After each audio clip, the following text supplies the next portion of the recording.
핵무기의 그 위험성, 핵무기는 서로를 양자를 다 파괴하는 거기 때문에 패권 경쟁이 있지만 그게 전쟁까지는 가겠나라는 네. 의구심은 있어요.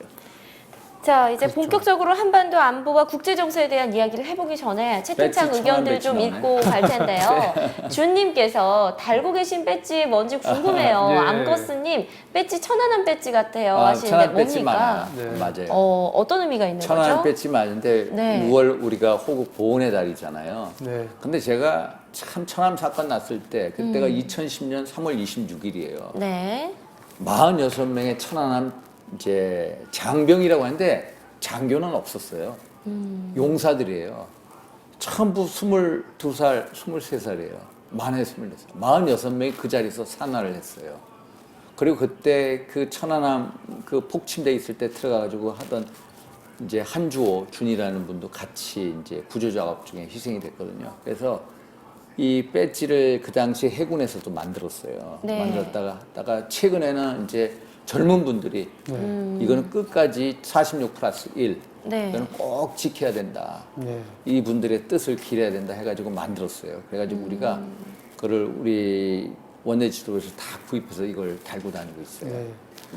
그 한 분의 성함이 전준영 씨라고 네. 네. 그분이 이제 생존자, 전준영? 네, 생존자셔가지고 그분이 이제 제작을 주도적으로 하셨다는 걸로 알고 있습니다. 그 배지를 구입하게 되면은 이게 기금으로 쓰이는 그런 기금으로 의미가 쓰여요. 있나요? 예. 기금으로. 좋은 걸 또 알게 됐네요. 네. 자, 채팅창에서 MBA님 자한당이 잘못하는 것도 있지만 견제를 위해서는 없어지면 안 돼요 라는 이야기 해주셨고요. 그렇지. 세월호 욕하. 네, 릴라화님 세월호 욕하지 마세요. 트집 예. 잡고 신고해요. 맞습니다. 당연히 세월호에 대해서는 그러면 안 되죠. 자, 아이님께서는 인도적인 게 북한에서 가능할까요? 라는 의문을 주셨고요. 토플님, 저도 배지 구입하고 싶어요. 어떻게 할 수 있나요? 라고 하시는데 어떻게 할 수 있죠? 저희는 이거를 공동 구매를 했어요. 네. 그러니까 네이버에 치면은 이제 천안함 배지 구입하면 네. 그게 나와요. 네이버에서 천안함 예. 배지 구입이라고 한번 쳐보시고요. 갓세마님, 확실한 지역 일꾼 윤상현 의원이라고 응원하시고요. 켄시님, 행동과 신뢰를 보여주세요. 라는 의견 같이 주셨습니다. 토플님, 세월호 추모도 좋은데 국가를 위해 희생한 장병들에 대한 추모도 그렇죠. 그러니까 뭐가 먼저라고 판단하기보다는 함께 이루어져야 되지 않을까라는 생각을 해봅니다. 까망사이다님은 네이버에 치면 나오니까 네이버는 치셔도 조그만 창으로 아프리카 틀어놓으세요. 서수길 대표님이 싫어하신다. 자, 이제 본격적으로 이번 주 메인 주제에 한번 넘어가 볼까요? 예, 이제 계속 얘기를 나눴지만 예. 한반도 이제 한반도로 들어와서 한반도 안보와 국제 정세를 좀 예, 연결해서 또 말씀하신 우리 글로벌 게임 이게 어떻게 벌어지고 있는지에 대한 얘기로 좀 넘어가 보겠습니다. 네. 자, 하나씩 의견을 좀 풀어갈 텐데요. 첫 번째 주제입니다. 한반도 안보와 국제 정세 관련해서 질문을 좀 드려보겠습니다. 의원님, 작년 김정은 위원장이 한반도 평화 번영과 완전한 비핵화를 선언했는데요. 국회 외교통일위원장으로서 보시기에 김정은 위원장은 핵을 포기할 거라고 보십니까? 네, 사진이 갑자기 나와서 깜짝 그러니까 놀랐어요. 깜짝 놀랐어요. 개인적으로는 네.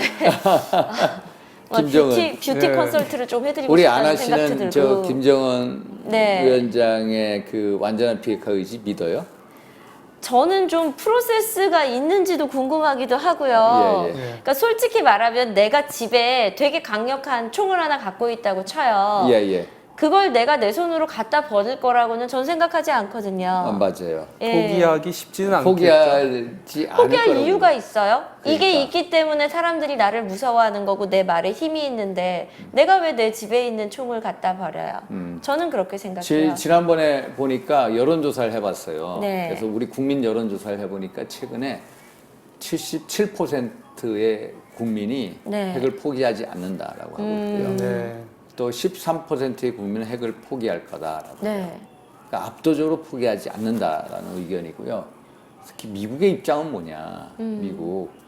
미국은 이제 미국의 그 댄 코우츠라고 네. 국가정보국 DNI의 국장이 있어요. 네. 그 사람이 최근에 2개월 전에 저희 한국도 다녀갔는데 지난 1월달에 상원에 이제 그 청문회 참여를 하면서 이 상원 의원들이 묻는 거예요. 북한 핵 포기하냐 안 하냐. 네. 그랬더니 이 사람이 뭐라고 했냐면 절대로 핵 포기하지 않는다. 정권을 위해서 절대로. 정권의 최후 수단으로서 핵을 포기하지 않을 거다라고 네. 이제 미국의 국가 정보국장이 이런 얘기까지 했어요. 근데 이게 완전한 비핵화 핵을 포기할 거다 이 문제가 된 게 뭐냐면 제가 좀 전에 말씀드린 같이 2017년도에 막 계속 미사일 도발 엄청 했잖아요. 1년 내내 쭉 했어. 네. 또 6차 핵실험도 했어요. 그래가지고 강력한 대북 제재가 들어갔잖아요. 미국 주도에. 그러니까 대북 제재가 워낙 강하니까 이거를 어떻게든 막아야 돼. 그러니까 김정은 입장에서는 미국 주도의 대북 제재를 막기 위해서 어떻게? 대화로 나가겠다. 대화로 나온 신호탄이 뭐예요? 작년에 평창 올림픽에 뭐 선수단 이끌고 온 거 아니에요? 네. 선수단 이끌고 왔어. 그 다음에 우리 대통령 밑에 국가안보실장 정의용 실장이 있어요. 네. 서훈 정보원장, 국가정보원장 해가지고 한 5명이 특사단으로 간 거예요. 네. 김정은을 만났어요. 내가 한반도에서 완전한 비핵화 하겠다. 너희들 체제 보장해라. 네. 이런 의견을 피력했거든요. 그래가지고 김정은이 완전한 비핵화 의지가 있다라고 확고하게 믿게 된 거예요. 네. 그래서 작년에 4월 27일인가요? 판문점에서 우리 문재인 대통령하고 김정은 위원장하고의 회담이 1차 회담이 있었고 5월 말에 또 2차 회담이 있었고 9월 19일 날 또 3차 회담이 있었어요. 네. 남북한 간에. 또 우리가 김정은의 비핵화 의지가 확고하다라고 해가지고 보증을 썼잖아요. 네.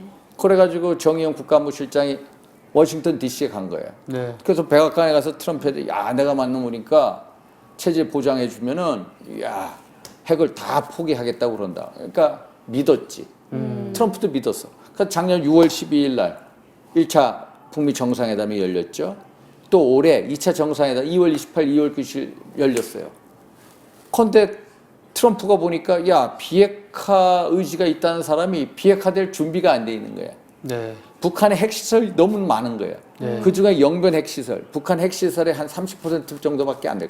네. 그거를 폐기할 테니까 미국이 주도하는 유엔 대북 제재 중요한 거 한 네. 6개를 전부 폐기하라 한 거예요. 네. 이게 1대1로 막대응할 게 아니거든요. 네. 완전한 비핵화가 아닌 거라. 일부만 소위 말해서 비핵화할 때니까 완전 대북 제재 다 풀어라 하니까 트럼프가 하는 거야. 너 비핵화 의지가 없어.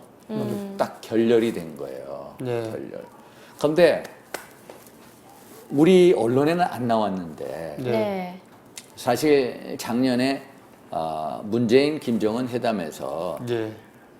김정은이 문재인 대통령한테 비핵화 완전한 비핵화를 1년 내에 하겠다고 했어요. 1년. 네. 네. 1년 내에 하기로 했다고 약속을 했고 그것을 트럼프 대통령한테 전했어요. 네. 근데 작년 4월 27일 이후에 지금이 1년이 넘었잖아요. 네. 북한의 완전한 비핵화를 위해서 한 게 뭐가 있나? 없어요. 네. 없어. 완전한 비핵화 하겠다면 내가 어떤 핵무기, 핵물질, 핵자산이 어떻다 핵일 그런 걸 보여줘야 돼. 그것도 하나도 패도 안 까. 네. 딱 하나 있어.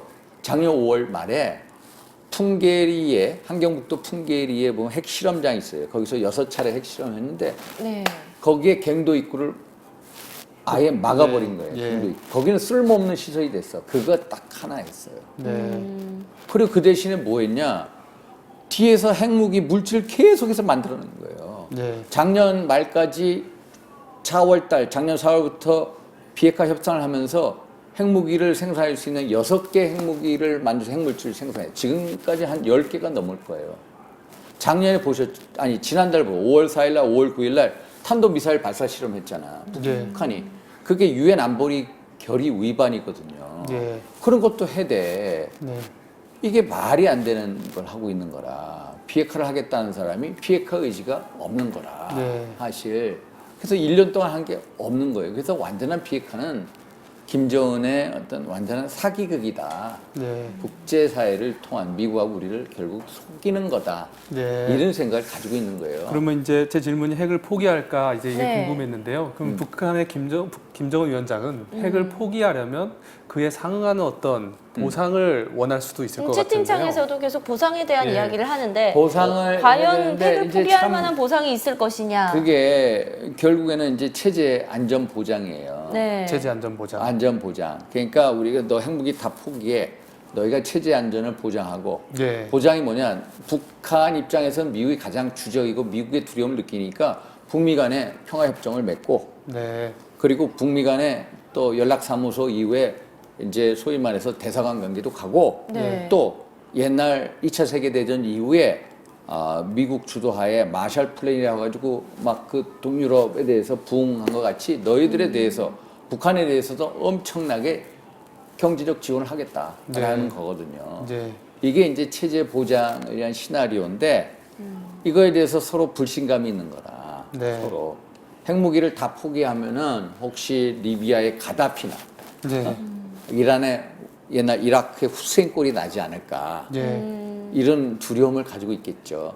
그러니까 마찬가지로 정말로 아까 아나 씨 얘기한 대로 내가 가지고 있는 이거 끝까지 지키려고 하죠. 그러니까 네. 비핵화 협상이라는 건 뭐냐면은 김정은의 입장에서는 완전한 비핵화 협상이라는 것은 내가 핵을 내놓는 게 아니라 내가 핵을 역으로 지키는 거예요.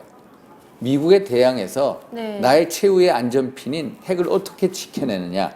이게 비핵화 협상의 김정은의 가장 주된 목표라는 거. 그래서 우리가 완전한 비핵화를 한다고 해가지고 네.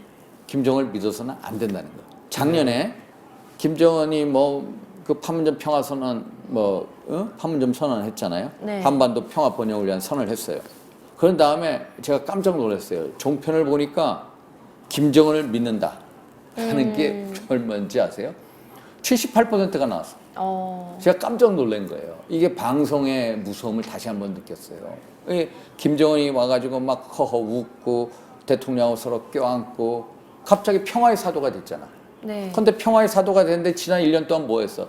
뒤로 핵 물질만 대량 생산했어. 그리고 지난달에도 탄도미사일 발사 실험. 그 탄도미사일 발사 실험은 탄도미사일에 우리로 하여금 거기에다가 500kg 핵탄두를 해가지고 우리랑 언제든지 때릴 수 있는 그런 미사일 발사 실험을 한 거거든요. 그러니까 겉으로는 평화에 비핵화한다, 평화의 약수를 하겠다 하면서 뒤로는 몰래 핵물질 생산하는 거라, 핵무기 생산해. 이게 바로 의장평화라는 거예요. 의장평화에 속으면 안 된다는 거예요. 확실한 의장평화다. 그런데 문제는 뭐냐? 자꾸 완전한 비핵화 의지가 있다고 하는 거예요. 네. 우리 대통령께서 그러시는 거예요. 뭐라고 그러냐? 2차 북미 정상회담이 결렬됐어. 그 다음에 김정은이가 뭐라고 했냐면은 내가 한치의 빈틈도 없이 양보하지 않겠다. 미국에 대해서. 네. 양보 안 하겠다는 거는 네. 핵무기 안 내놓겠다는 거거든요. 네. 그럼 뭐 어떻게 돼? 핵무기 안 내놓게 되면은 완전한 비핵화 의지가 없잖아. 근데 그 상황 속에서도 대통령 뭐냐냐? 김정은 위원장이 한반도의 완전한 비핵화 의지를 천명하였다. 이런 말씀하셔. 제가 상임위원회에 있으면서 외교부 장관, 통일부 장관 보면은 김정은을 믿습니까? 비핵화 의지를 믿습니까? 믿는데요. 대통령부터 국가안보실장부터 장관까지 전부 믿는데 저는 안 믿거든요. 처음부터 안 믿었고. 근데 왜 우리하고 동떨어지는 생각을 할까? 그래서 제가 그래, 제발 우리들의 의견도 좀 들어달라. 이게 뭐가 있냐면은 그 영어로 그 그룹싱크라는 게 있어요. 네. 로버트 저비스라는 정치학 교수가 그룹싱크라는 책을 썼어요. 뭐냐? 잘못된 결정에 이르는 계기가 그룹싱크 집단 사고에서 온다는 거예요. 그게 뭐냐면은 다 똑같은 생각을 하는 거예요. 근데 이 정부에 있는 대통령부터 국가안보실장 또 장관들이 전부 다 소위 말해 국가안보 NSC 네. 국가안보위원회를 회의를 하잖아요. 김정은의 비핵화 의지는 확고하다. 다 그런 전제하에 만나. 그러면 안 되는 거예요. 저같이 김정은의 비핵화 의지는 사기다. 절대로 비핵화를 안 한다. 이게 다 우리 대중들의 생각이잖아. 우리 같은 사람이 들어가가지고 거기서 소위 말해서 영어로는 이런 얘기를 devil's advocate, 악마의 주창자에서 서로 일부러 다른 의견을 제시해야 되는 거예요. 그래야 올바른 정책 결정을 하기 위한 거거든. 그게 대한민국 국가 이익하고 결부되는 거잖아. 그러면 우리 같은 사람 불러서 듣고 야 이런 반대 의견도 제시하라 했는데 다 똑같은 생각을 가진 분들. 김정은의 비핵화 의지가 확고하고 김정은한테 우리가 체제 보장해주고 경제 제재 풀어주면은 결국에는 김정은의 선의에 기대서 비핵화 의지가 확고하기 때문에 핵을 포기할 거다. 이런 얼토 초당토한 생각을 한다는 게 그게 문제예요. 제가 보기에는. 방금 말씀 중에 그 악마의 네. 역할. 악마의 그게 역할. 이제 미국에서 케네디 대통령이 쿠바 미사일 위기 때도 그 쿠바 미사일 쪽에 그 발사를 대처할 때 네. 그 악마의 역할을 누군가 시키고 맞아요. 토론을 시켰다는 맞아요. 그 유명한 얘기들을 그러니까 이제 예를 들어서 그게 그 케네디 대통령이 큐바 미사일 사건이 그게 1961년 11월 달 얘기인데 그래가지고 그 아까 얘기한 그램 앨리슨이라는 교수 하버드대 교수가 Essence of Decision이라는 책을 썼어요. 거기에 보면은 그 케네디 대통령이 그 당시 소련이 큐바에다가 중거리 핵 미사일을 갖다 놓는 상황 하에서 어떻게 대처했느냐. 소위 말해서 똑같은 생각을 갖는 사람이 아니라 우리하고 다른 생각을 갖는 사람을 일부러 끌어들여서 네. 악마의 주창자, Devil's Advocate 역할을 통해서 서로 얘기할 수 있는 장을 만들어주는 거. 그게 올바른 결정으로 갈 수 있는 거거든요. 근데 그래서 얘기 합리적인 듣다 결정이 보니까 나오게 지금 하는 방법이에요. 생각이 갑자기 또 나는 건데, 예. 그러니까 결국은 얘기를 할 수 있는 장이 열려야 돼요. 지금 채팅창에서도 계속 얘기하지만 여러분 민주주의에서는 여러 당이 있는 게 맞습니다. 네, 학살상 맞는데 무기 얘기해달라는. 네, 일단은 다들 좀 출석을 했으면 좋겠다라는 생각이 자꾸 북한의 같은 화학살상 이야기가 화학, 들어갑니다. 그 화학 무기가 자, 켄시님, 북한의 화학살상 무기에 대해서도 말씀해 주세요, 의원님. 북한이요. 화학 무기가 어느 정도 가지냐? 5천 톤을 가지고 있어요. 5천 톤. 화학 무기 5천 톤이면 우리 전 국민을 다 죽일 수도 있을 거예요. 최근에 그 2017년도 봄에 네. 그 이복형 김정남이를 말레이시아에서 네, 공항에서. 죽이지 않았습니까? 네. 공항에서. 그게 VX 가스예요. 그거를 딱 입에 갖다 대면은 그냥 죽는 거예요. 아우. 복통으로 막 소위 말해서 구토하고 그리고 죽어요. 이게 5천 톤 있어요. 세계 제가 알기로는 화학무기 보유량이 이게 이 북한이 전 세계적 한 4위 정도 할 거예요. 그 화학무기를 또 그 중동 지역에 수출해요. 예를 들어 네. 시리아. 그래서 시리아에서도 북한으로부터 수입한 그 가지고 화학 공격을 아사드 정권 하에서 했다는 그런 이제 리포트도 많이 나오거든요. 네. 그래서 화학무기의 실상도 심각해요. 그래서 우리가 완전한 비핵화라는 거는 네. 핵무기, 네. 핵물질, 탄도미사일 프로그램, 네. 화학무기, 네. 네. 핵과학자 인력들 네. 네. 주요 인력이 한 3천 명 된대요. 그 인력들까지 전부 다 없애는 거예요. 그러니까 핵 인력 하는 사람들은 다 직업을 바꾸게 해주는 거예요. 네. 핵물질 없애는 거예요. 화학무기 없애는 거예요. 네. 이런 식으로 해야만이 완전한 비핵화예요. 네. 갈 길이 굉장히 굉장히 먼 거예요. 근데 이거를 1년 내에 하겠다고 네. 소위 말해서 사기친 거 아니에요? 사기?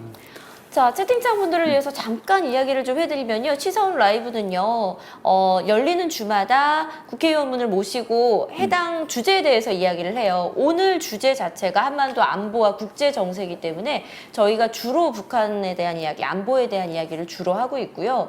저 사실 IMF 를 80년대생들은 네. 고무줄 놀이도 군가 부르면서 했던 세대거든요. 전후의 시체를 넘고 넘어 막 이런 거 하고 무찌르자 공산당 부르면서 고무줄 놀이를 했던 세대라 사실 조금 와닿는 부분들이 있겠지만 90년대생들은 사실은 북한, 안보, 뭐 전쟁 이런 거에 대해서 어쩌면 좀 멀게 느껴질 수도 있을 것 같아요. 근데 사실 우리나라의 근간을 이루는 두 가지 큰 주제가 경제하고 안보 아닐까 싶어요. 경기하고 안보죠. 큰 이슈죠. 네. 그래서 오늘 네. 그 부분에 대한 이야기 하고 있습니다. 맞습니다. 자, 한반도 비핵화의 프로세스 갈 길이 멀다라는 이야기를 해주셨고요. 자, 이제 세계 제가- 식량 계획에 대한 이야기도 좀 예. 넘어가 볼까요? 그 다음 또 질문입니다. 네. 의원님 5월에 데이비드 비즐리 세계 식량계획 사무총장과 만나신 걸로 알고 있습니다. 예, 예. 북한에 대한 인도적 식량 지원에 대해서 논의하신 걸로 알고 있는데 북한의 식량 사정이 매우 심각한 상황이긴 하지만 또 여러 의견이 나오는 것 같아요. 동포애와 인도주의 차원에서 지원을 하자라는 의견과 또 북한의 무력 시위에 따라 인도적 지원에 대한 국민적 또 반감도 또 있는데요. 의원님이 보시기에는 대북 식량 지원은 좀 어떻게 바라보고 대처해야 된다고 그 데이비드 비즐리라고 그 WFP 세계 식량 계획의 사무총장이 네. 왔어요. 그래서 그 지난달에 와가지고 저한테 북한의 식량 사정이 너무나도 안 좋다. 예. 자기가 속해 있는 WFP 세계 식량 계획하고 FAO 네. 식량 유엔사나 식량 농업 기구가 북한에 가가지고 식량 사정에 대한 팩트 파인딩 미션을 했대요. 그러니까 실태 조사를 했대요. 네. 실태 조사하니까 136만 톤의 식량이 부족하다. 136만 톤. 그리고 북한 주민 중에 한 1,000만 명 이상, 1,100만 명 정도가 영양실조에 있다. 그래서 즉각적으로 식량 지원이 필요하다. 이렇게 네. 얘기하는. 그래서 제가 북한의 취약계층, 소위 말해서 영유아, 아동, 임산부들에 대한 영양 지원, 네. 뭐 링게루, 또 슈퍼 시어리얼이라고 있어요. 그런 영양 지원은 항시 줘야 된다. 그러나 당신이 알다시피 북한은 5월 4일, 5월 9일 날 두 차례 탄도미사일 발사 실험을 했다. 네. 발사 실험을 한 마당에 우리가 바로 식량을 특히 쌀을 주면은 북한의 어떤 탄도미사일 발사 실험, 유엔 안보리 결의 위반인데 그에 대한 보상 내지 굴복으로 비춰질 수가 있으니까 시기적으로 신중하자라고 얘기를 해요. 시기적으로 신중하고 그래서 쌀 실태에 대해서 정확히 한번 우리가 보자. 그 두 번째 그리고 국제적인 공감대를 형성하자. 네. 그리고 국민적인 합의를 거쳐서 그때 쌀 지원을 하자. 근데 쌀 이렇게 지원을 했어요. 하면 그게 정말 그 쌀이 필요한 임산부와 영유아 청소년에게 갑니까? 그래서 그 데이비드 비즐리 얘기는 뭐냐면은 네. WFP 세계 식량 계획은 그 평양 그 주재하에 네. 사무소가 있어요. 거기서 일하는 직원이 한 50명 가까이 될 거예요. 네. 자기네들 나름대로 소위 말해서 분배 투명성을 확보하기 위한 네. 그 시스템을 다 갖추고 있다라고 얘기를 해요. 예. 얘기를 하는데 그게 이제 분배 투명성 문제인데 네. 그래서 자기네들이 직접 갖다 준다, 대한민국 마크를 달면 괜찮다, 뭐 이런 얘기를 하고 그러는데 네. 우리가 이제 구체적으로 보질 못해서 그렇죠. 뭐라고 말씀 못 드리고 일단은 식량에 대한 실태를 조사해야 되는데 네. 이 유엔 산하 기관은 뭐라고 하냐면 136만 톤이 부족하다라는 거예요. 네. 근데 작년에 490만 톤을 식량을 수확을 했거든요. 네. 근데 136만 톤이라는 식량이 없다라고 하면은 근데 우리가 북한에 장마당 있잖아요, 장마당. 네. 네. 소소한 장마당까지 있으면 조그만 장마당까지 2,000개가 있는데 장마당에 있는 북한 쌀 가격이 킬로그램당 5,000원에서 4,000원으로 오히려 떨어졌어요, 지난달에. 네, 외부 공급이 들어오니까. 예. 아니 떨어졌어요. 아니 쌀이 없다고 하는데 오히려 장마당에 쌀값이 올라가서 쌀값이 떨어졌어. 네. 그러니까 이제 여러 의원들이 문제 제기를 하는 거예요. 이게 잘못됐다. 세계 식량 계획이나 세계 식량 농업 기구의 소위 말해서 북한 식량 실태에 대한 조사가 잘못됐다. 왜? 아무 데서나 가서 실태 조사할 수가 없어요. 북한 당국이 보여주는 데만 가서 하니까 그런 잘못된 조사가 나왔다라고 얘기를 해요. 근데 제가 전문가들 이제 하고 또 뭐 무슨 우리 측에 대한민국의 이제 농업 그 기구 네. 연구소에서도 북한 식량 사정을 이제 대개 추측을 하는데 한 적어도 한 40만 톤 정도는 부족하다고 저는 보고 있어요. 네. 그러니까 40만 톤. 근데 정확한 실태 조사가 가장 중요하고 두 번째 네. 국제적인 공감대가 중요한데 미국은 어떻게 하냐? 미국은 안 한다는 거예요. 미국이 얼마나 인도적인 지원을 합니까? 네.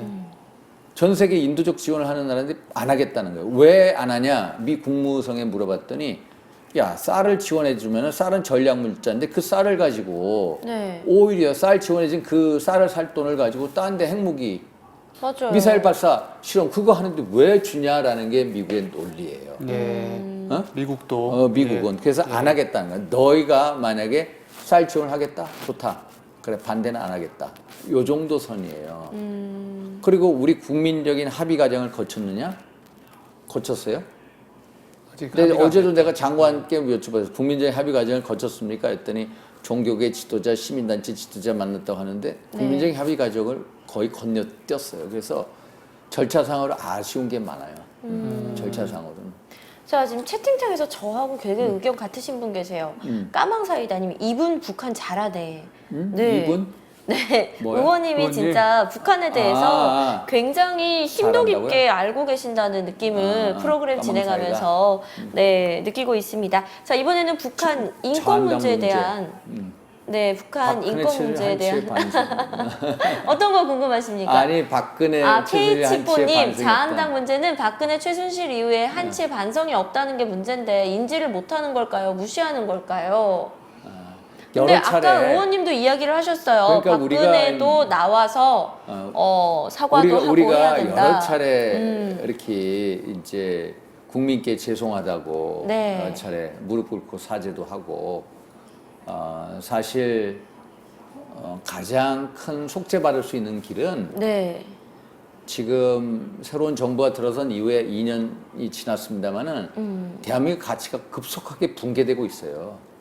그 속에서 대한민국 가치, 특히 자유민주주의, 네. 시장경제 원칙을 끝까지 지켜주는 게 우리가 할 수 있는 속죄 방법이라고 생각해요. 예. 그걸 하는 데 있어서 뭐 자한당이든 바른미래당이든 우파 세력들이 똘똘 뭉쳐서 어떤 대한민국의 가치를 끝까지 지켜주는 게 그게 가장 속죄의 방법이다. 그래서 우파 통합을 해야 된다. 과거를 따져서는 안 되고 과거에 대해서 그래. 과거에 대해서 시시 콜콜 따지는 것부터 중요한 게 아니라 지금 좌파 혁명의 불 덩어리가 완전히 세상을 뒤엎인 격이거든요. 근데 거기서 너 잘래 나 잘래 너 탄핵 사과해 탄핵한 거 뭐 이런 식의 싸움이 필요한 게 아니라 정말로 우리가 신기일전에서 이 구덩이에서 헤쳐나가고 대한민국을 살리는 게 더 중요한 문제인데 왜 이걸 못 보냐 하는 거예요. 그래서 우선은 우리가 제가 생각하는 가치를 끝까지 지키는데 우리가 똘똘 뭉쳐야 된다. 과거 따질 겨를이 없다. 그래서 뭉쳐서 하는데 아까 말씀드린 것 같이 박 대통령의 어떤 그런 식의 메시지가 네. 중요하고 그런 메시지가 안 주신다면 우리 나름대로 그런 어떤 역사를 만들어가는 과정이 필요하다 이렇게 생각을 하고 있어요. 네. 저는 사실 조금 반대인 게 사실 우리가 과거사 청산에 너무 신경을 안 썼기 때문에 일제시대라던가 그다음에 6.25를 거치면서 과거사 청산을 너무 안 했잖아요. 그래서 이번 기회를 통해서라도 진짜 과거 청산을 하고 사과할 거 사과하고 그리고 나서 나아가야 좀 더 예쁜 모습이지 않을까라는 개인적인 그러니까 생각을 우리가 하나 붙이게는 됩니다. 그동안에 계속해서 청산도 하고 네. 또 사과도 하고 그런데도 우리가 계속해서 이러고 있잖아요. 어떻게 보면은 그 영어로 콰그마이어라는데 구덩이에 빠져서 헤매고 나오지 못하는 형국이라. 그래서 거기서 빨리 빠져나와야 돼. 네. 빠져나오기 위해서는 어떤 제가 말씀드린 뭐 정치권에서는 그건 반문연대라고 불러요. 네. 네. 반문연대.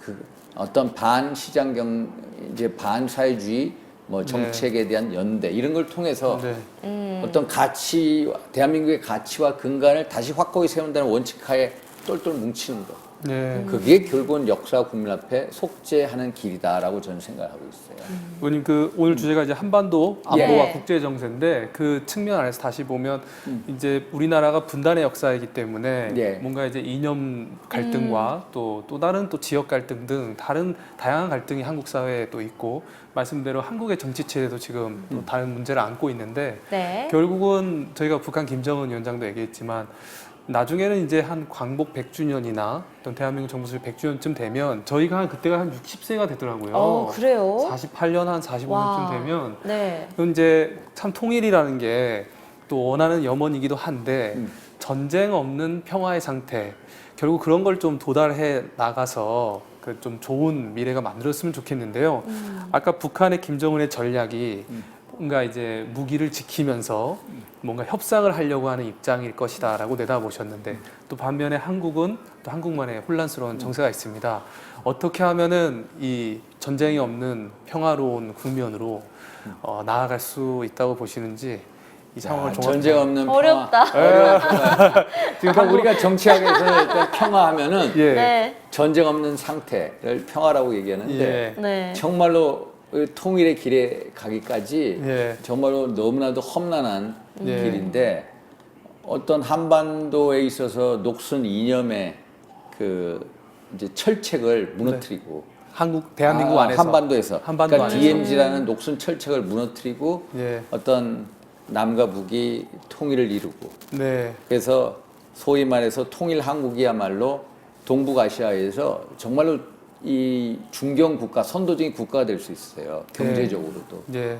어떤 경제적으로도 그 GDP 규모나 인구 면에 있어서 정말로 큰 이 동북아시아를 주도할 수 있는 그런 국가로 갈 수 있다라고 보는데 결국 통일의 당위성은 뭐니 해도 우리 민족 스스로의 운명을 개척해 나간다는 거. 네. 아까 얘기한 미국과 중국 사이에서 서로 새우등 터져라 이런 게 아니라 네. 네. 내 나라, 내 민족의 운명을 우리 스스로 지키겠다.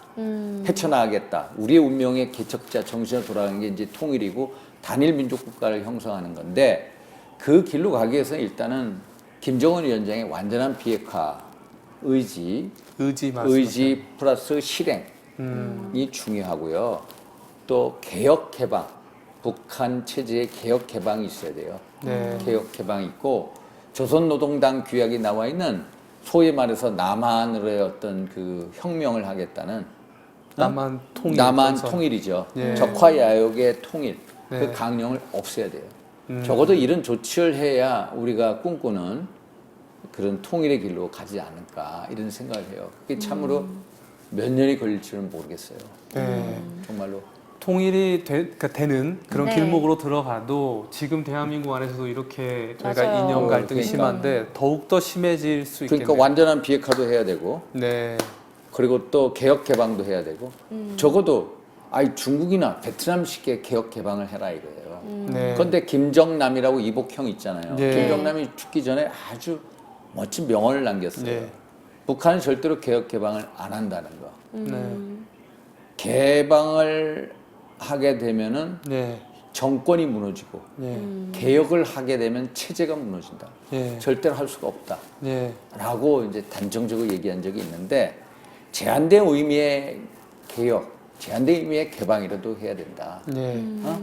그래야 그게 어떤 서구의 어떤 가치 네. 또 이런 게 스며들고 그러면서 동화 현상이 일어나거든요. 네. 가치나 문화나 동화 이질화 현상이 심해졌잖아요. 그 동화 현상을 통해서 어떤 통합으로 가는 길이 있어야 될 것 같아요. 예. 의원님께서 네. 지금 이제 우리 민족의 어떤 개척 정신으로 우리 문제를 해결한다 이렇게 주체적으로 해결한다 말씀하셨는데 한중 관계 뭐 갈등도 뭐 사드 문제로 인해서도 네. 있지 않습니까? 그런 점에서 봤을 때 중국은 대한민국의 이런 평화로 또는 통합의 길로 가는 길에서 중국의 입장은 좀 어떻다고 보여지세요? 중국은요. 예. 중국은 이제 한반도 통일을 원한다라고 얘기해요. 네. 한반도 통일을 원한다. 공식적인 입장은 한반도 통일을 원한다라는 거예요. 네. 그런데 네. 중국이 한반도 전략에 있어서 가장 중요한 그 캐치프레이즈가 뭐냐면은 순망치안이라고요. 순망치안. 입술이 무너지면은 이가 시리다. 네. 순망치안. 네. 그러니까 이게 무너지는. 그러니까 한반도가 무너지면 자기네 이가 시린다는 거예요. 그러니까 중국은 절대적인 외교 정책에 한반도의 외교 정책의 기본이 있어요. 절대적으로 압록강을 두고 네. 반대 체제가 들어와서는 중국과 다른 체제가 들어서는 안 된다는 거예요. 그러니까 통일 한국이 돼서 네. 통일 한국이 우리가 주도하는 자본주의 체제가 들어왔다라는 것을 극도로 꺼린다는 거예요. 네. 그렇기 때문에 실질적으로 한반도 통일을 원하지 않는다라고 봐요. 네. 오히려 분단된 상황 하에서 예. 중국의 전략적 이익을 극대화할 수 있다라고 예. 생각할 거다라고 많은 학자들이 얘기를 해요.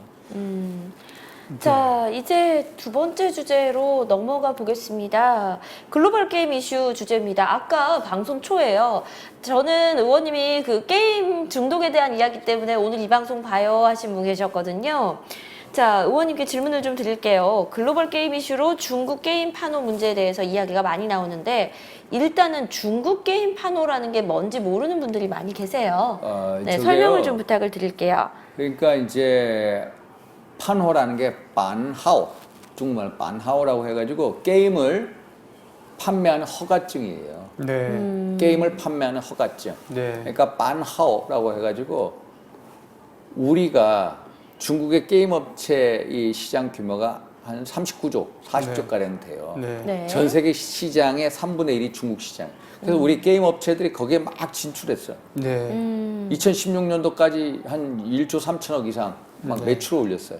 중화권에 가는 것 중에 한 40%가 중국 대륙으로 가요. 네. 네. 근데 문제는 사드 보복을 하는 거예요. 네. 사드. 사드가. 사드 네. 보복이에요. 사드라는 게 뭐냐면은 이게 중국이요. 아니, 이 북한이 미사일을 핵과 탄도미사일 발사 실험하잖아. 네. 그러니까 핵무장 거의 이제 완성을 했어요. 네. 6차, 6차 핵실험했고요. 탄도미사일 발사 실험 어떻게 하냐면 이 사람들이 노동 1호 미사일이 네. 1300km가 가요. 그러면 북한이 쏘면은 일본까지 가는 거예요. 네. 네. 그런데 그 1300km 가는 노동 1호 미사일을 이런 식으로 간다 하면은 고각 사격을 한번 해보세요. 고각이라는 거는 막 90도가 아니라 87도 이렇게 이런 식으로 쏘면 어떻게 돼? 고도로 이렇게 나가서 이렇게 떨어질 거 아니에요. 네. 네. 그게 노동 1호 미사일이 일본에 가는 게 아니라 어디로 가냐? 한반도에 떨어져요. 한반도에 이런 식으로 가가지고 대전을, 제주도를 때릴 수가 있어요. 부산을 때려요. 그러면 어떻게 해? 노동 1호 미사일에 고도가 훨씬 높이 올라가고 훨씬 더 많은 핵탄두 중량을 실을 수가 있어요. 그만큼 파괴력이 커지는 거예요. 그러니까 얘네들이 계속 그런 실험을 하는 거예요. 그러니까 2013년, 14년도 되니까 주한미군에서 야, 이거 큰일 났다. 고각 사격을 해서 노동 1호 미사일을 때리면은 대구 이런데 우리 주한미군 공군 기지를 때린다 이거예요. 외관 같은데. 그러면은 그것도 핵탄두 줄량을 엄청 크게 해서 그럼 어마어마한 파괴력이 오니까 고각 사격을 하면은 이런 식으로 높이 올라가잖아요. 이런 식으로 높이 올라갔을 때 야, 고도에서 우리가 지상에서 고도 20km는 패트리어트 미사일로 맞춰요. 요격을 해. 그러면 지상에서 40km에서 50km 떨어지는 구간에 요격 미사일을 쏘자. 그게 사드예요. 40에서 150km 사이. 네. 그걸 맞추기 위해서 결국 사드라는 건 뭐냐?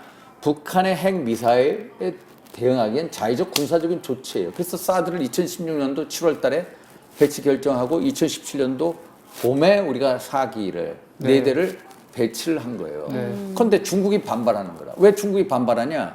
중국 입장에서는 사드 그것보다 사드와 따라오는 ANTPY 레이더가 있어요. 레이더를 가지고 중국 쪽을 쏘면은 2000km 중국에 있는 저쪽 동북 삼성에 있는 미사일 기지 현황을 다 본다는 거예요. 네. 이거예요. 레이더가 그래서 레이더 때문에. 그래서 우리는 그 레이더를 북쪽으로만 향하고 있어요. 네. 그런데 중국도 마찬가지로 산둥방도에서 우리 쪽, 일본까지 전부 다 그 레이더를 통해서 미사일 운용사는 다 파악해. 자기네들 그러고 있어. 그러니까 우리한테 계속 하지 말라고 한 거예요. 근데 우리는 딱 배치를 했어. 중국을 겨냥한 게 아니라 북한의 핵 미사일 도발의 방어적 차원에서 한 거거든. 네. 그런데 그거에 대해서 너희 말 안 들어서 보복을 하는 거라. 중국이 이게 불편하겠네요. 중국의 사드 보복. 이게 좀 황당한 보복이지. 그런데 보복을 하니까 우리 인적 교류, 문화 교류 다 제한하는 거예요. 네. 크루즈 관광 못 한다, 전 세계 관광 못 한다. 거기에 또 영화 상영 못 한다 이런 식의. 최근에 비가 한번 가서 공연했죠. 네. 그게 한 3년 가까이 됐을 거예요. 공연이 없었어요. 그런데 거기에는 판호를 집어넣은 거예요. 판호를. 우리 게임 업체들이 신성장 동력으로서 막 게임을 중국 그 큰 시장에 팔아넘기는데 판호 허가증을 반드시 받아야 되는데 허가증을 안 줘버리는 거예요.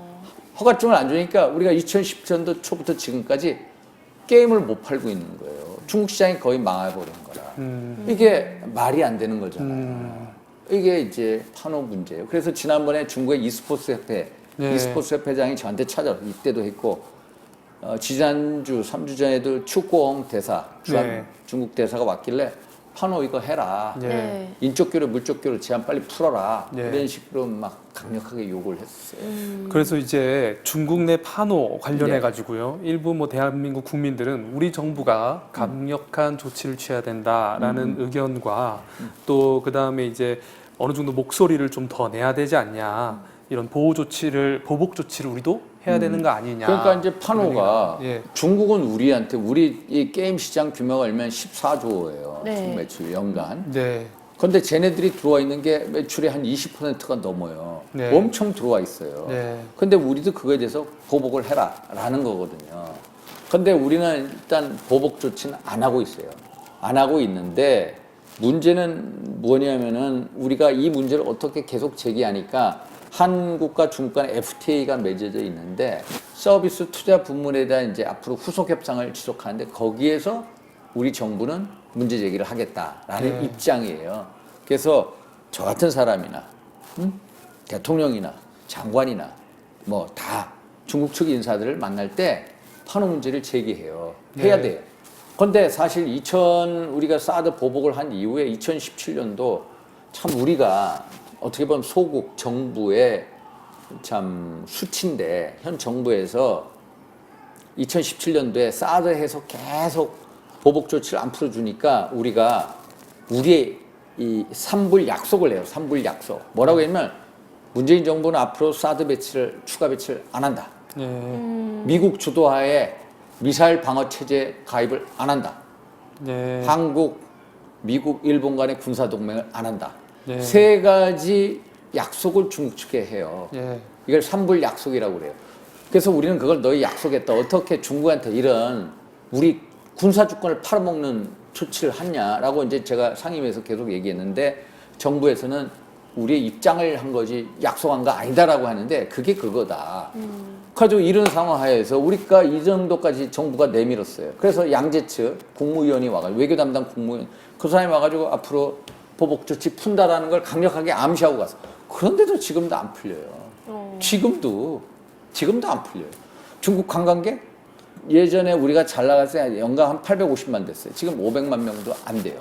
방문객 수가 서로. 문제가 있는 거지, 문제가.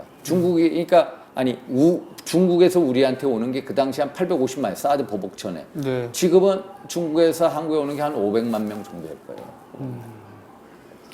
자, 지금 게임에 대한 이야기를 하고 있는데 이 이야기 굉장히 채팅창에서 많이 기다리시더라고요. 세계보건기구죠. WHO 게임 중독 질병 코드에 대한 이야기입니다. 자, 세계보건기구에서 게임 중독을 질병으로 분류를 하겠다라는 이야기가 나오면서 국내 게임 업계에서도 파장이 크게 일고 있는데 셧다운제 등 악조건 속에서도 성장세를 꾸준히 이어온 국내 게임 업계가 좀 문제가 생길 거라는 생각도 들어요. 자, 게임 중독 질병 코드 이슈 의원님의 생각이 궁금합니다. 그래서 그게 이 게임 산업이 우리나라의 신성장 동력이에요. 그렇죠. 정말 우리는 지난 정권에서 지금까지 이명박 박근혜 현 정권에 이르기까지 신성장 동력을 못 만들어내고 있었어요. 네. 그래서 게임 산업이야말로 우리의 미래 신성장 동력이다 이런 생각을 하고 있어요. 그런데 WHO 세계보건기구가 게이밍 디스오더, 게임 중독을 이 아예 질병군에 포함시킨 거예요. 그러니까 네. 질병군을 확대를 많이 시킨 것 같아요. 네. 예를 들어서 우리가 중독이라면 마약이든 술이든 담배 이런 거, 네. 소위 말해서 물질에 대한 중독을 했는데 게이밍 디스오더, 게임에 소위 말해서 행위에 빠지는 것도 중독이라고 그 게임에 빠지는 거를 질병으로 해버린 거라. 네. 그러니까 WHO 규정을 그렇게 한 건데 그거를 우리가 어떤 사회적인 어떤 논의나 합의를 해야 되는데 그걸 우리 보건복지가 받아들이겠다고 한 거라. 네. 그러니까 문화관광은 또 반대야. 네. 이게 정부 내에서도 반대예요. 그러니까 질병이라면은 의학적으로 명확한 판단 기준이 있어야 되잖아. 네. 그 기준은 아직 없어요. 그래서 우리 나름대로의 우리 정부 측에서 우리 나름대로 어떤 명확한 그 질병에 속한다는 기준을 제시하고 사회적 합의 과정을 일어나는 게 필요하다라고 저는 생각하고 있어요. 예, 관련된 질문을 조금 네. 더 이어서 네. 그러면 이제 게임에 대한 사회적 인식이 좀 나쁜 쪽으로 확산될 수도 있다는 부정적 인식도 있는데 예. 우리나라 게임 업계와 산업에 대해서 어떤 대응들이 좀 그러니까 필요하다고 게임이 신성장 동력이고 네. 또 정말로 육성해야 될 건데 그게 이제 뭐 엄마들이 아들내미 그냥 공부는 안 하고 그것만 빠져 있다. 예.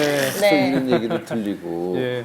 그래서 게임 업체들한테도 제가 얘기한 게 뭐냐면은 어떤 경제성으로만 보지 마라. 예. 경제성. 네. 네. 경제성을 넘어서 따뜻한 공동체, 아름다운 공동체를 지향하는 그런 차원에서 네. 우리 아이들한테 어떤 미래를 줄 건가라는 거에 대한 고심의 흔적이 게임 업체도 있어야 된다라는 거.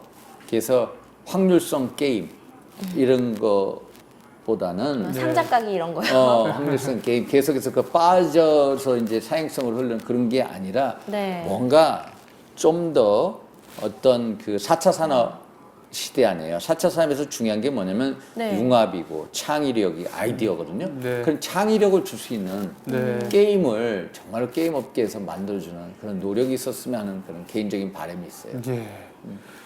참 우리나라 먹고 살 수 있는 네. 미래 먹거리가 또 게임인데 참 중국과의 이런 관계 때문에 또 참 곤욕을 많이 기업들은 치르고 있는 것 같아요. 보시기에는 이제 한반도를 주변에 강대국들이 놓여 있지 않습니까? 또 중국과의 이런 갈등도 있고 뭐 일본과에는 또 역사적인 갈등도 있고 여러 이제 강대국들이 주변에 있는데 이 국면에서 대한민국은 어떻게 외교를 펼쳐야 되는가라고 보십니까? 되게 오늘 어려운 네. 문제를 저 많이 정말로 물어보세요. 각본에도 없는 어려운 문제인데 결국은 우리 한반도 문제는 국제정치 문제고 예, 결국은 아까 말씀드린 우리 스스로의 운명을 우리 스스로 개척하는 주도권을 네. 잡는 게 중요하다. 네, 그러니까 한국이 미국과 중국, 일본, 러시아 네. 4대 강국 사이에서 우리의 주도권을 가져갈 수 있는 그런 외교. 네, 과거 1860년대 비스마르크가 네, 어떤 독일 제국을 만들어서 거기서 불란서 예를 들어서 영국 뭐 여러 기타 국가들하고 사이에서 했던 어떤 그런 외교가 네. 필요한데 그런 외교 관계를 위해서 일단은 필요한 네. 게 어떤 원칙이 있어야 되는 원칙이요? 원칙이 있어야 되는데 일단은 그래도 우리의 원칙이 있다면 우리가 자유민주주의 시장 경제를 진행을 네. 계속해서 해 나간다. 네, 우리의 체제의 근간이 자유민주주의와 시장 경제다라고 한다면은 근본적으로 한미 동맹을 네. 우리의 어떤 외교 관계에 있어서 가장 중요한 그 주춧돌로 할 수밖에 없다. 네, 한미 동맹을 강화하고 네, 소위 말해서 미국이라는 나라는 1950년 6.25 전쟁 때 전혀 모르는 나라에 와가지고 그 젊은이들이 전장에서 산화한 사람들만 37,000명이에요. 그리고 우리 한미 동맹을 통해서 북한의 위협에 대해서 계속해서 우리를 보호해주고 있는데 한미 동맹을 강화시키는 게 결국은 북한에 대해서, 중국에 대해서, 그리고 일본에 대해서 일단은 단기적으로는 중단기적으로는 우리의 어떤 외교 관계에 있어서 큰 레버리지가 될 수밖에 없다라는 생각을 가지고 있어요. 그래서 어떤 지도자의 어떤 외교 철학, 네. 또 국제 정치 안목이 중요한데 저는 한미 동맹이 결국은 외교 관계의 주춧돌로서 그걸 이용하는 게 여타 강국하고 사이에서 오히려 우리의 레버리지를 극대화시킬 수 있다. 네, 그런 다음에 어느 정도 우리의 위상이 확보될 때 우리의 경제력, 군사력, 또 어떤 문화력, 소프트 파워에 맞는 그런 걸 가졌을 때는 우리가 미중 간의 관계에 있어서 어떤 이 중재자나 소위 말해서 어떤 균형자 역할을 할 수 있을 정도로 그때까지는 힘을 길러야 된다. 아직은 힘을 비축해야 된다. 아직은 힘을 비축하고 그 다음 단계에 네. 넘어간다. 중기적으로 갈 때는 그 미중 간에 있어서 우리가 힘을 비축한 다음에 어떤 밸런서, 균형자 역할을 그때 가서 해 나가자. 이런 생각을 가지고 있어요. 그럼 아직은 힘이 없기 때문에 네. 아직은 우리가 그거를 밸런스 역할을 하기에는 역부족이에요. 역부족이다. 그래서 중국과의 관계를 어떻게 하느냐도 참 지금 참 중요해요. 지금 중요하겠네요. 중국은 어떤 자기가 팩공국, 그러니까 우리가 팩스 아메리카나라고 하는 미국 팩, 예. 팩스 사이나, 팩스 사이나를 인정하라는 거거든요. 네. 중국이 한국한테 바라는 거는, 그러니까 사드 보복이라는 것도 너희 어떤 사드가 문제가 안 되는 거 알아요. 네. ANTPY 레이더가 문제라고 하지만은 결국은 뭐냐? 그거 충분히 중국 입장에서 문제가 안 돼요. 네. 네. 너희는 우리 말을 안 들었다는 거예요. 네. 야, 배치하지 말라고 했는데 너희들이 감히 우리의 명령, 우리의 요구를 묵살했어? 네. 라는 근본적인 중화주의 외교 사상을 가지고 있는 거예요. 네. 우리 중국이야말로 전 세계 중심이다. 네. 우리가 2050년 중국몽을 향해서 나아가는데 너희 같은 소국이 한국이 우리 말을 안 들어? 좋아. 소위 말해서 본때를 보여줄게 하는 게 사드 보복이에요. 그럼 미국과의 관계도 참 중요할 텐데. 그러니까 미국과의 관계를 오히려 중국 관계에서는 레버리지 쓸 수밖에 없다는 거. 그게 현실이에요. 그런데 우리는 어떻게 했냐? 현 대통령이 들었으면서 막 중국으로 달려갔잖아요. 2017년도 뭐 청와대 가가지고 연설하고 그랬죠. 뭐라고 했냐면 우리는 중국몽, 중국어몽, 중국몽의 실현을 위해서 하겠다. 중국은 대국이 우리는 산봉우리 우리는 작은 나라다. 그리고 중국이 주도하는 소위 말해서 1대1로 사업, 네. 1대1로 사업, 네. 1대1로 사업에 적극 참여하겠다. 모든 걸 중국한테 가까운 나라같이 했거든요. 근데 그 다음에 대통령이 보니까 아, 미국 관계가 더 중요해, 사실상. 그러니까 어정쩡하게 있으니까 아직까지도 보복을 안 푸는 거다. 네. 안 푸는 거예요. 미국과의 관계를 어떻게 하냐에 따라서 일본과 미국의 대화 채널도 열리면서 한국은 맞아요. 무엇을 잃어가고 있다고 잃어가고 있는 거예요. 무엇을 잃어가고 있다고 좀 네. 보여주시나요? 그러니까 우리가 이게 한미 관계가 튼튼해야 오히려 그걸 가지고 북한에 대한 협상력이 생기는 거거든. 중국에 대해서도 마찬가지고 일본에 대해서 마찬가지고. 그런데 우리 외교는 한미 간에 여러 가지 엇박자가 계속 나온 거예요. 네. 미국이 얘기해요. 야, 비핵화 과정을 보니까 야, 한국 정부 너희는 우리 편이 아니라 저 알고 보니까 북한 편이네. 이런 거예요. 그러니까 지난 2월 27일, 28일 하노이 북미 정상회담이 깨졌잖아요. 그거를 깨진다는 것을 일본 정부는 그 전날 다 알았어. 저녁 만찬을 한 다음에 금방 알았어. 우리는 깨진다는 사실을 몰랐어. 그러니까 2월 28일 오후 4시에 트럼프하고 김정은이하고 선언문에 뭐 서명하고 기자회견 할 거다 해가지고 우리 대통령이 청와대 참모들하고 오후 4시인데 3시 반까지 그걸 보겠다라고 앉아 있었어. 그때까지 깨진 사실을 몰랐던 거예요. 결국 뭐냐, 미국에서 너희들한테는 못 믿겠다는 거거든. 벌써 일본은요, 하노이 회담이 열리기 일주일 전부터 소위 말해서 우리로 얘기하면 국정원장, 내각정보관은 깨질 거라는 걸 다 받았어요. 네. 그리고 2월 27일 저녁 먹고 이건 안 되겠다 해가지고 그걸 이미 일본 정부는 캐치했어, 아베 정부. 우리는 그때까지 캐치 못했어. 모르는 거야. 북미 간에 어떤 대화가 하는지. 왜? 미국이 안 가르쳐 주니까. 미국이 믿질 못한다는 거야. 안 가르쳐 주는 거라. 이게 큰 문제예요. 그래서 당시에도 그러니까 네. 이게 중국 관계도 어정쩡하게 되고 일본 관계도 그냥 최악의 관계고 중국도 이렇고 러시아 관계도 이렇고 외교가 좀처럼 중심을 못 잡고 있다. 이거예요. 이게 안타까운 거예요. 일각에서 그 당시에 이제 일본과 한국의 네. 정치 지도자들하고도 좀 이렇게 소통 채널이 열려서 정보를 받아야겠다라는 얘기도 나오는 걸 좀 들어봤는데 네. 이게 이제 소통 채널이 막히고 이제 국제 정세 때문에 막히고 이래서 뭐 그런 건가요? 아, 우리 소통 일본과의 일본하고 그러니까 일본하고는 이제 소위 말해서 과거사 문제. 네. 특히 이제 현 정부는 강제징용 네. 판결 문제. 작년 10월달에 강제징용 판결에 대해서 소위 말해서 이제 그 강제징용 당한 분들이 이제 미쓰비시 중공업하고 신일본 추철한테 소위 말해서 소송을 냈어요. 네. 거기서 뭐라 했냐? 1인당 1억씩 배상해라라고 했거든요. 네. 그런데 이 사법부의 판결을 우리는 받아들일 수밖에 없어요. 우리 대법원의 판결을 받아들일 수밖에 없어. 그런데 일본은 못 받아들이는 거예요. 왜? 1965년 한일 기본조약에 의해서 청구권 협정은 다 끝났다. 네. 그리고 너희들이 노무현 정부 때 너희들 스스로 강제징용 동원자들한테 다 우리가 배상을 해줬어요. 6천억 이상을. 6천억 이상을 배상해 주는데 야, 어떻게 너희 사법부는 그거하고 또 정반대는 판결을 했냐? 우리는 이거 너희 스스로 책임지고 이 문제를 풀어라는 거예요. 네. 그런데 우리는 야, 대법원 판결인데 어떻게 우리는 상권 분립의 나라기 때문에 우리가 어쩔 수 없다라는 게 정부 입장이야. 네. 그 정부 입장이라고 하더라도 일본하고 서로 맞대고 야, 이 문제를 어떻게 풀어내야 되겠다라는 네. 소통이 있어요. 소통이 전혀 없는 거예요. 네. 제가 지난달에 우리 의원들하고 일본 중의원, 참의원 의원들 그리고 최고 한국 전문가들하고 만났는데 딱 그러는 거예요. 오사카 정상회담은 한일 간에 없다라고 벌써 걔네들이 벌써 한 달 전에 얘기. 결국 없잖아요.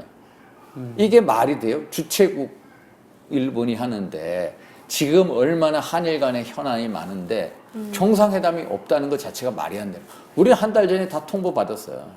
어? 강제징용 배상 문제에 대해서 그러면 일본 정부와 한국에 서로 외교적인 협의하자. 네. 안 한 거예요. 계속 뭉개고 있어. 그러면 야, 우리끼리 중재위원회 만들어 하자. 그것도 뭉갰어. 그럼 제3국에 들어가는 중재위원회 하자. 이것도 대답을 안 하고 있어요. 그러면은 이 정도 상황이면은 뭐 대통령은 바쁘다 하더라도 적어도 국가안보실장 청와대 아니면 외교부 장관이 나서서 저쪽하고 비밀 특사를 보내고 특사를 통해서 야, 우리가 적어도 더 이상 악화시키지 않겠다라는 그 정도 선에서 일단 한일 간의 정상회담을 하자라고 이게 왔다 갔다 하는 게 외교잖아. 그런 것도 안 해버려. 아베도 너희 만날 필요 없다는 거라. 너희들 만나서 뭐해 이거예요. 이게 아베 정부하고 우리하고 너무 이렇게 소원해졌어요.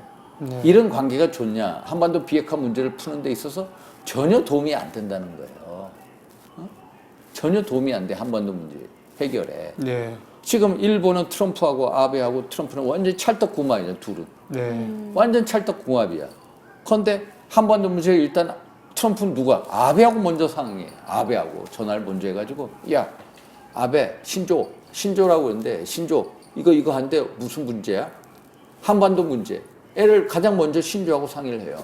그러면은 지금같이 한일 관계가 어긋나 있는 과정에서 신조가 트럼프한테 무슨 얘기를 하겠어? 결코 한반도 문제 해결에 도움이 되지 않는다. 네. 국가안보실장이나 장관이나 이런 사람들이 나서서 외교관계 복원을 위해서 뛰어야 된다.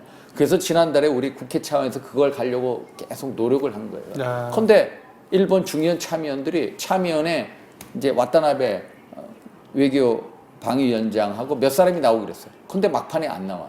네. 볼 필요 없다는. 그 정도로 이게 서로 안 되는 거라. 중의원, 와카미야 겐지, 중의원 외교위원장은 아예 만날 필요 없다라고. 이게 한일 관계가 이 정도로 흘러가 있다. 자, 오늘 자유한국당 윤상현 의원님 모시고요. 국제정세에 대한 이야기, 한반도 평화에 대한 이야기, 안보에 대한 이야기 심도 있게 나눠봤는데 이야기를 나누면 나눌수록 이분이 왜 정치를 택했는지 알겠다라는 생각이 듭니다. 자, 이제 마지막으로 의원님과 소통할 수 있는 창 열어드릴게요. 자, 채팅창은 두 곳이 열려 있습니다. 첫 번째는 시사온 라이브 공식 방송 채팅창 열려 있고요. 저 이하나 TV, BJ 이하나 채팅창 열려 있습니다. 양쪽 통해서 마지막으로 의원님과 바로 주고받을 이야기들 지금 채팅 올려주시면 저희가 바로바로 소통해 드리겠습니다. 자, 레이님, 지금 정부 민심이랑 더블 민심이 너무 좋아서 까는 것보다는 더 잘할 걸 준비하셔야 할 것 같아요. 라는 의견 주셨고요. 저분은 제가 느끼는 거 좀 다른 말씀이신데 네. 민심은 안 좋고 싸늘하고 또 한국당에 대해서도 네. 이렇게 꼴불견이다라는 게 그런 민심을 접하고 있고 또 뭐. 자, 까망사이다님, 북한은요 요격 기술이 없고요 미국은 있다고 하는데 북한이 대륙간 탄도미사일 3,000발이 있나요? 삼천 대륙간 탄도 미사일을 네. 소위 말해서 미국을 때릴 정도의 그 대륙간 탄도 미사일이 몇 개 있냐 추정을 하는데 한 10개 아니면 20개까지도 있을 수 있다라고 추측을 해요. 한 10개. 근데 그것만으로도 충분히 소위 말하는 불바다를 만들기에는 충분하다는 거죠. 그러니까 대륙간 탄도 미사일을 가지고 있는 게 뭐냐면은 네. 만약에 북한이 남한을 공격했을 때 그럼 미국이 네. 군사 동맹에 의해서 지원을 하러 오잖아요. 네. 그걸 막는 게 ICBM 대륙간 탄도 미사일이에요. 야, 너희 한반도에 개입하지 마. 우리가 LA 때릴 거야. 네. 그 용도예요.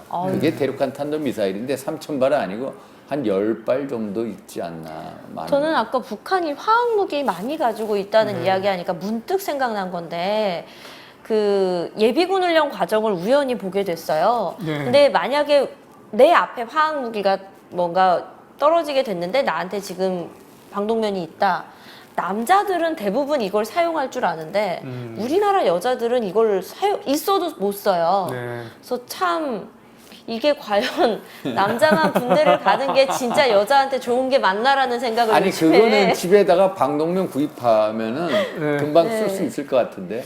그 참 생존에 필요한 교육의 중요한 부분을 못 받는다라는 생각을 얼마 전부터 계속 하게 됐는데 오늘 화학 무기 이야기 들으니까 더 그런 생각을 강하게 그러니까 하게 화학무기가 됩니다. 무서운데 네. 화학무기, 핵무기도요. 예. 지난달에 이제 미사일 발사 실험했잖아요. 예, 예. 네. 그거를 이제 전술 유도 무기라고 김정은이 호칭했어요. 네. 근데 240km, 420km 막 날아갔어. 탄도 미사일이에요. 그런데 네. 그게 뭐냐면은 이게 고도가 네. 보통 500km를 간다 하면은 이렇게 떠서 가잖아요. 최고 고도가 한 150km 정도 될 거예요. 네. 근데 이거는 400km를 건드려도 최고 고도가 50km예요. 네. 50km로 가다가 내려갈 때 50km로 가다가 내려갈 때 무슨 회피 기동이라고 해가지고 원래 곡선대로 가는 포물선대로 가는 게 이상하게 떨어져요. 그래서 패트리어트 미사일도 못 맞추고 네. 사드는 요격 고도가 40에서 150인가 못 맞추는. 그러니까 네. 우리의 요격 기술을 못 맞춘다는 거예요. 예. 그걸 이스칸데르급 미사일이라고 했는데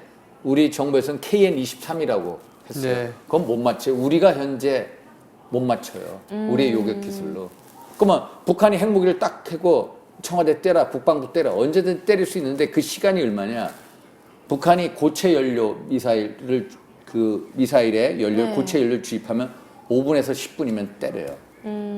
끔찍한 거예요, 끔찍한 거. 네. 5분이면 10분이면 우리를 때려요. 자, 이 질문이 아마 오늘 네. 마무리 질문이 되지 않을까 싶은데요. 한국당의 색이나 소통 스타일이 민주당에 비해서 좀 올드하고요. 연령대 높은 층만 겨냥하는 것 같은데 어떻게 생각하시나요? 라는 질문인데 네. 사실은 저도 오늘